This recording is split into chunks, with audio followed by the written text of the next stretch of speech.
Hello students, in this PPT we will talk about electric current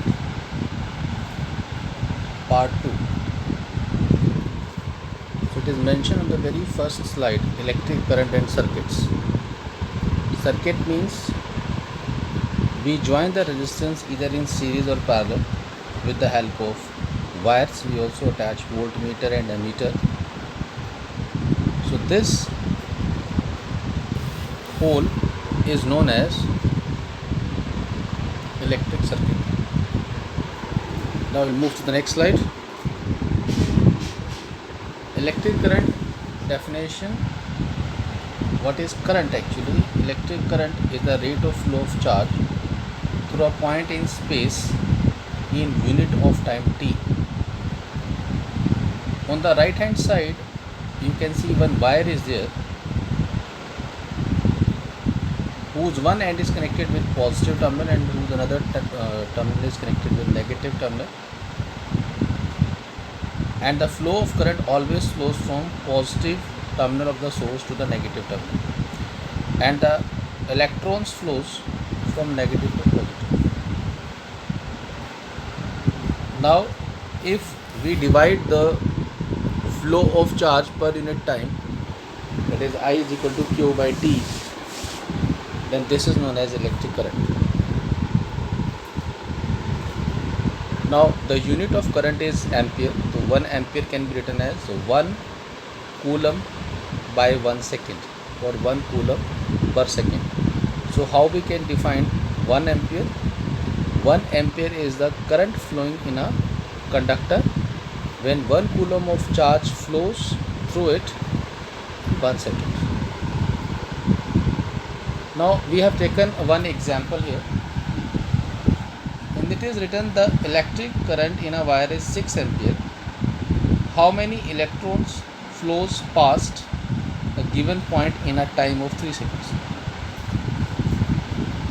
In this particular question, current and time is given to us. So we will apply formula I is equal to Q by T and Q is equal to IT. So 6 ampere is I and time is 3 seconds. So charge will come 18 coulomb. Now what they were asked actually, they have asked about how many electrons. So to find the number of electrons, we have applied one formula. This formula is known as Q is equal to N into E, where Q is charge, N is number of electrons, and E is charge on one electron. Down you can also see that the charge on one electron is 1.6 into 10 raised to minus 19 coulomb. So if we put the value Q is equal to NE, Q as 18 ampere, E is charge on one electron, so we can find the total number of electrons which are coming 1.125 in 10 raised to 20 electrons. Now we can go to the conventional current. It is written, imagine a battery cell with a voltage V that is allowed to discharge through a wire. So you can see now in front of you that there is one positive and negative terminal. So the current is flowing from positive to negative, whereas electron is flowing from negative to positive, which is shown by green color. But if we consider flow of positive charge, the flow of positive charge will be from positive to negative, which is shown by the red color. So electron flow, the direction of electron flowing from negative to positive, whereas conventional current, the motion of proton from positive to negative has same effect. But remember one thing students, proton doesn't flow it, because proton is present inside the nucleus. And whenever we talk about the functioning of proton or neutrons, we talk about nuclear reaction. So here nuclear reaction is not going on. This is only to understand the logic. That is, if we say the current is because of positive charge particle, then it is always flows from positive to negative, like the flow in the same direction of flow of current.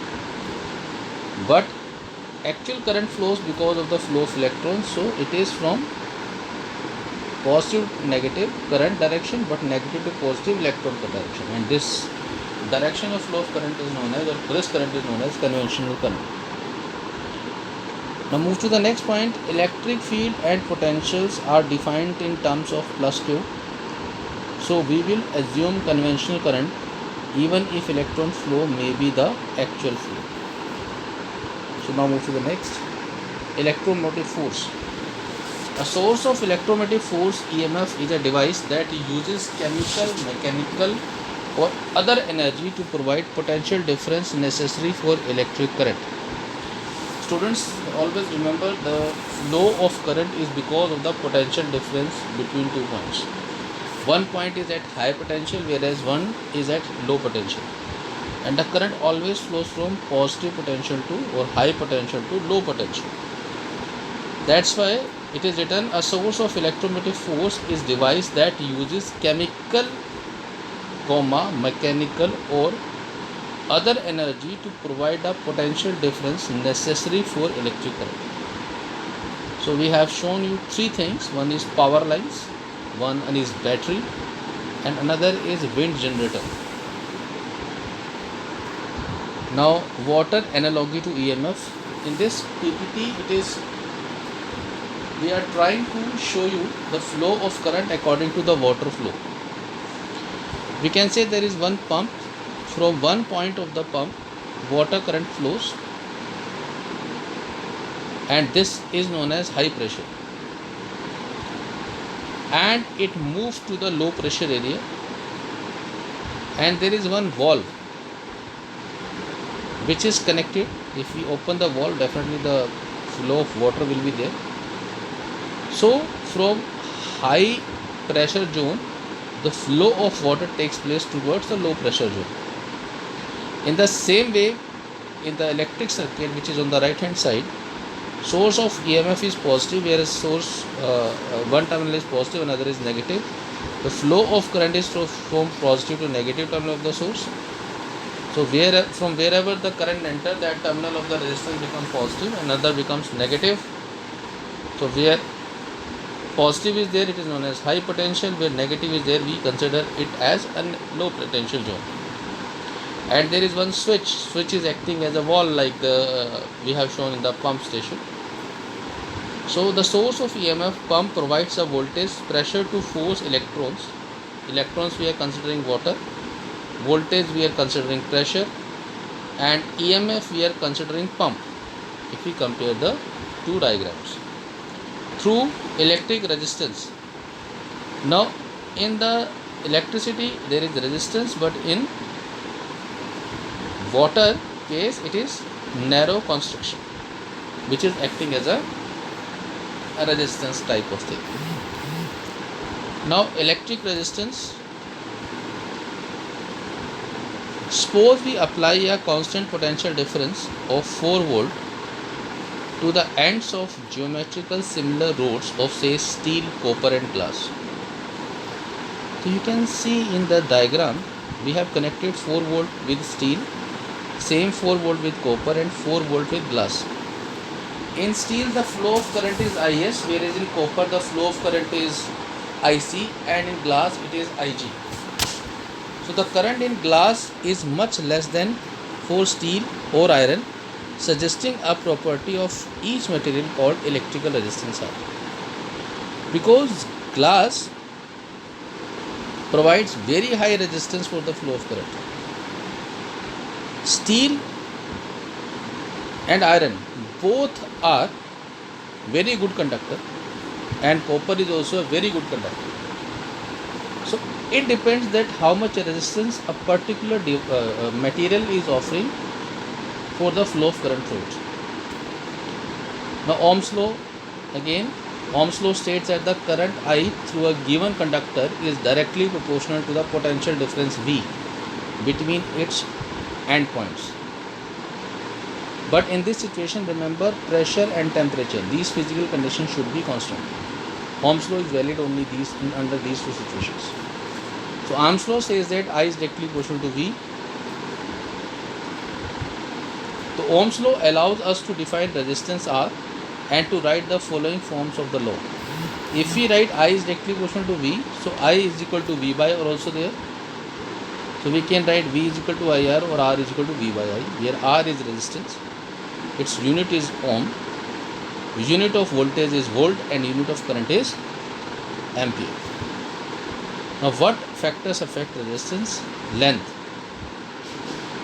In the very first PPT I explained to you, which was a part 1 actually, resistance offered by any material is directly proportional to its length, inversely proportional to area. If temperature increases, resistance also increases, and the nature of the material, which is also comes under resistivity or specific resistance, because specific resistance is the inbuilt property of any material, and it is that property by virtue of it any material offers resistance for the flow of current through it. So these four things are very important. Things are very much important, and they affect resistance. Now electric circuit symbols, you can see, if we have connected something in ground potential is always necessary, because during short circuit condition the flow of current takes place inside the ground, which save our equipments, battery and resistance. On the resistance different colors you can see, this is known as color coding of the resistance. This color coding you will learn in higher classes. Now under this I have explained you the part 2 of this PPT, and the rest of the things you will understand in part 3. Thank you students.